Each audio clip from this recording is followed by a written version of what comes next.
well-regulated militia being necessary to the security of a free state, the right of the people to keep and bear arms shall not be infringed. Welcome to another edition of Bearing Arms, Cam and Company. My name is Cam Edwards. I'm so glad you joined the program today.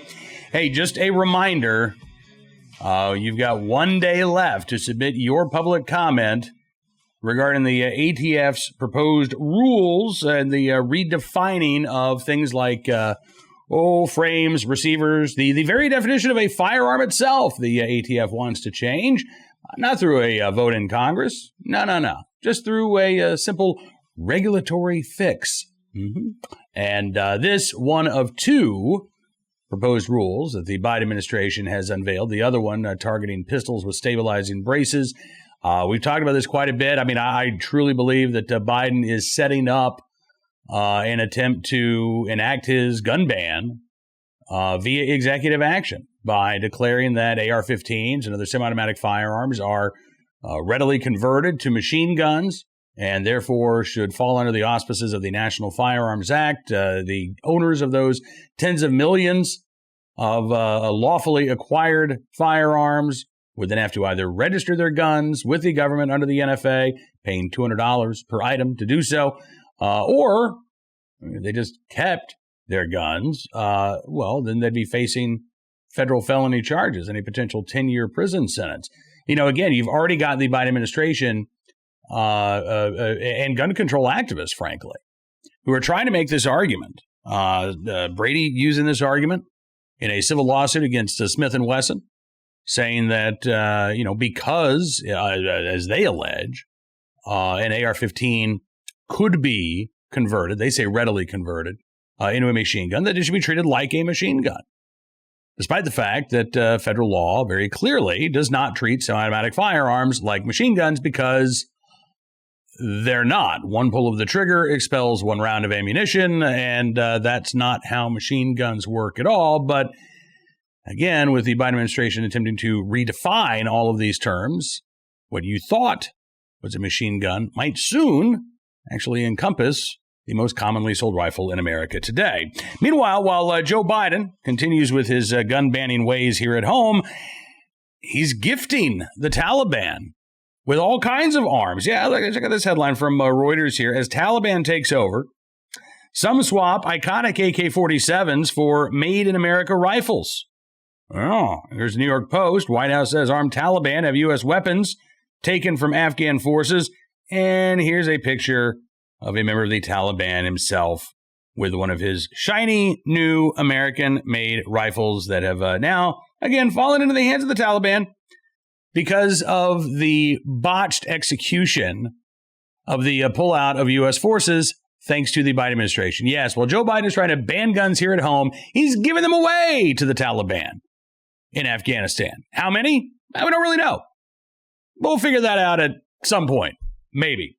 Jake Sullivan, National Security Advisor, saying yesterday, quote, "We don't have a complete picture, obviously, of where every article of defense materials has gone, but certainly a fair amount of it's fallen into the hands of the Taliban.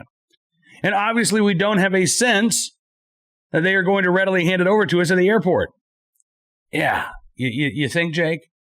Really? You don't have a sense that they're going to hand it over at the airport? Well, that's good.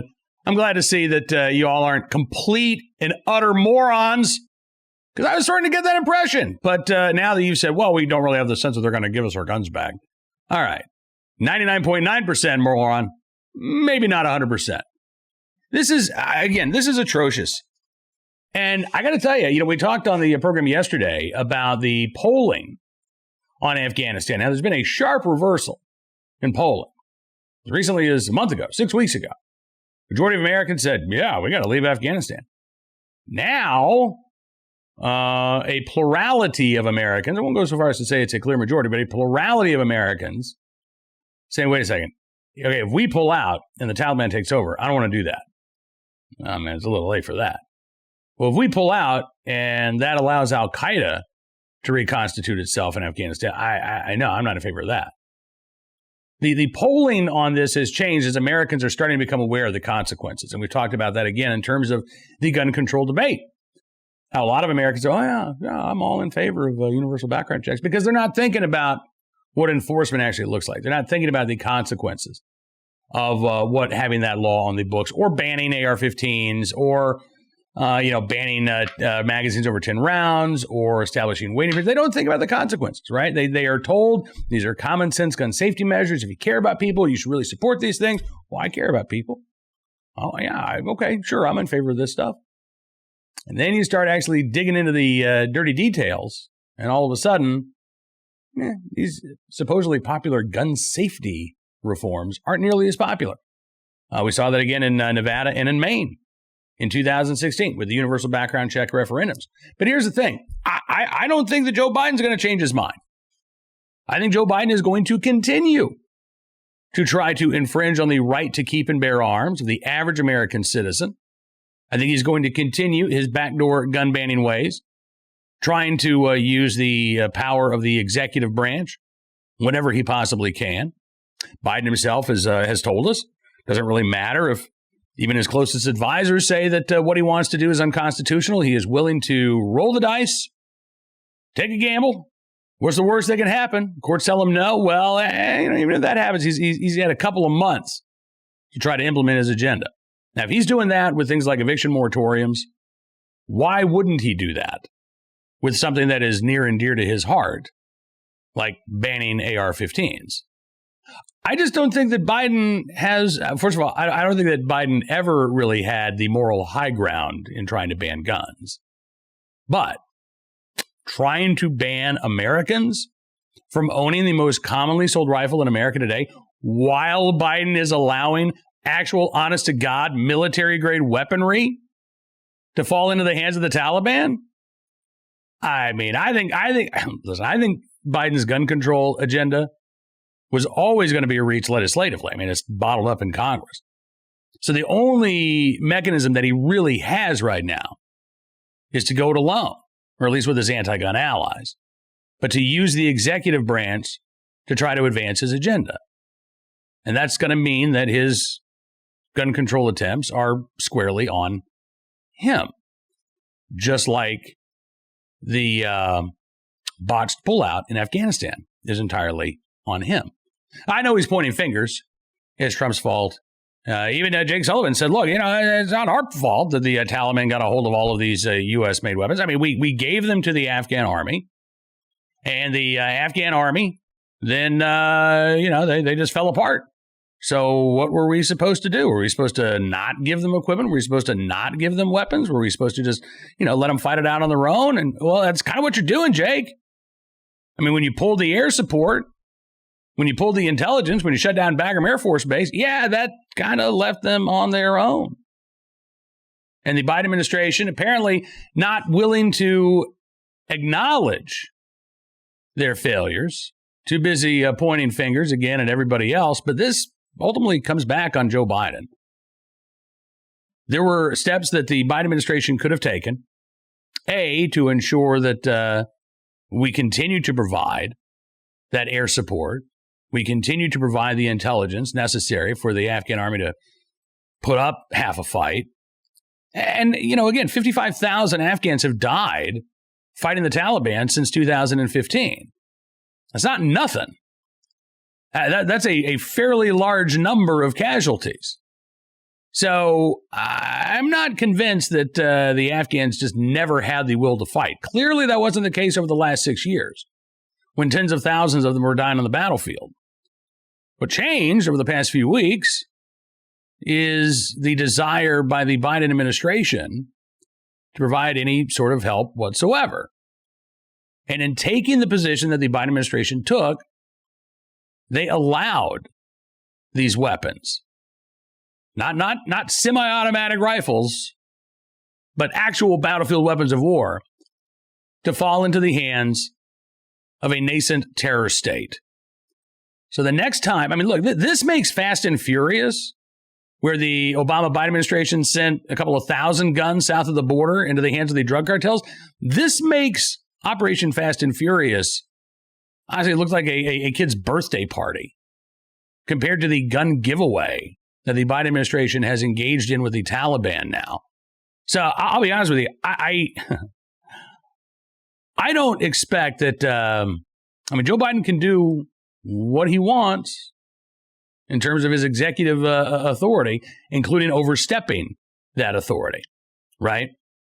So I don't know that this is going to embarrass Biden to the point that he says, well, I can't really talk about banning guns when I've given guns to terrorists. I mean, I don't think he's going to be that self-aware. But you can rest assured that there are going to be millions of us, millions of gun owners, millions of Second Amendment advocates who will never be quiet about Biden's Taliban gun giveaway.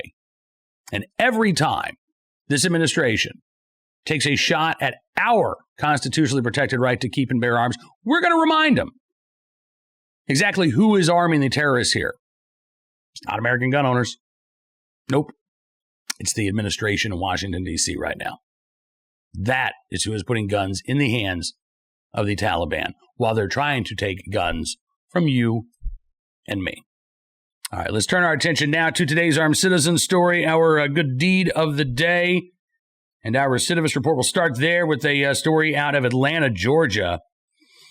An absolutely awful story. 27-year-old DeMarcus Brinkley charged with murdering his ex-girlfriend, who was apparently abducted at gunpoint over the weekend. 27-year-old Mariam Abdulrab found shot to death hours after she was kidnapped from in front of her boyfriend's home. And police on Sunday charged 27-year-old DeMarcus Brinkley with kidnapping, murder, aggravated assault, false imprisonment, possession of a firearm by a convicted felon, and possession of a firearm during a felony in connection with Abdulrab's death. Now, according to the local news accounts, this 27-year-old was convicted back in 2012 of trying to rape a 5-year-old girl. What did he receive for that conviction? 7 years in prison. He was convicted on multiple counts, including aggravated child molestation, cruelty to children, criminal attempt to commit rape, and simple battery. And again, in 2012, Brinkley was sentenced to just 7 years behind bars, 8 more years of probation afterwards, right? So if you violate your probation, we can put you back in custody. He was released on probation in November of last year. It's not known at this point whether or not Brinkley had violated his probation before he was arrested on these charges of murder.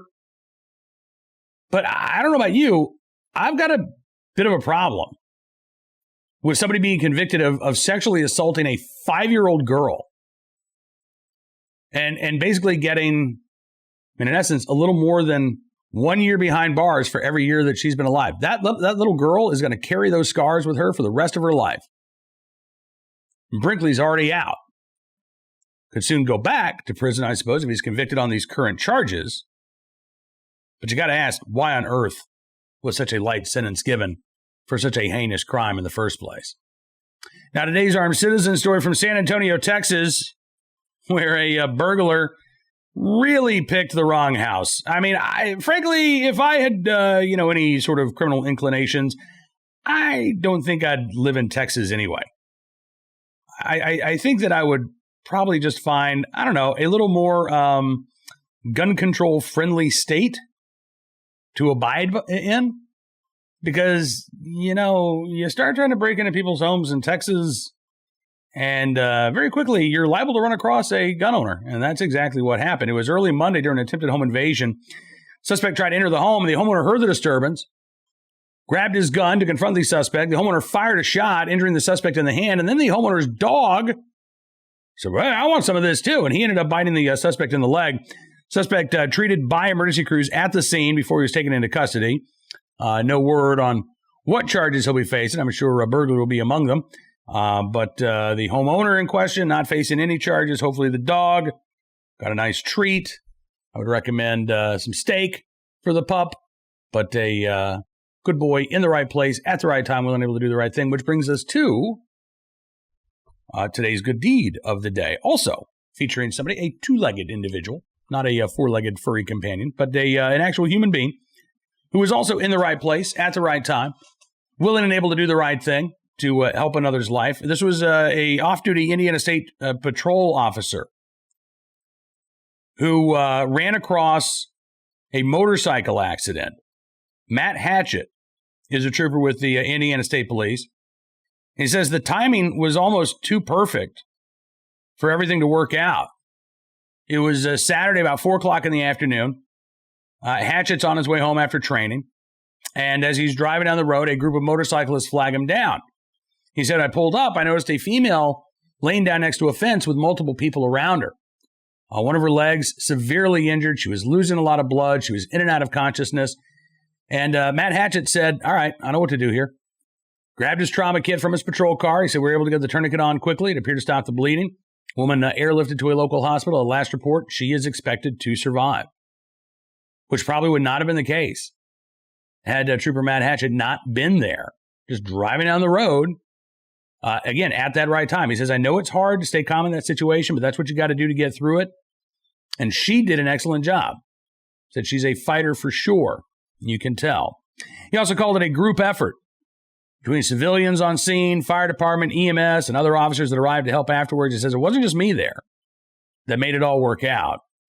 Hatchett says he has not yet had a chance to talk to the woman, but he does want her to know that he's hoping that she stays positive through everything. He says, quote, I know it's going to be a long road, but she has friends, family, officers, firefighters, EMS that are all thinking about her and care about her and hope that she does okay.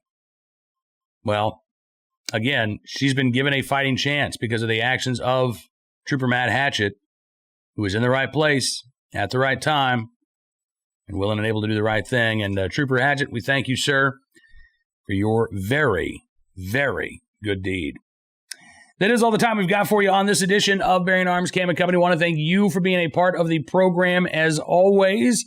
We'll be back tomorrow with more of the latest Second Amendment news and information. In the meantime, don't forget to check out bearingarms.com throughout the day so you can get even more news about your right to keep your arms that you need to know about. If you like what you see, you can also become a VIP subscriber to Bearing Arms. Just go to bearingarms.com/subscribe. Use the promo code GUNS. You can get 25% off of your VIP membership. In exchange, you're going to get exclusive commentary, analysis, news stories you won't be able to get anywhere else. We really do appreciate your support. Thanks for joining me today. Until we talk again, be well, be safe, and be free.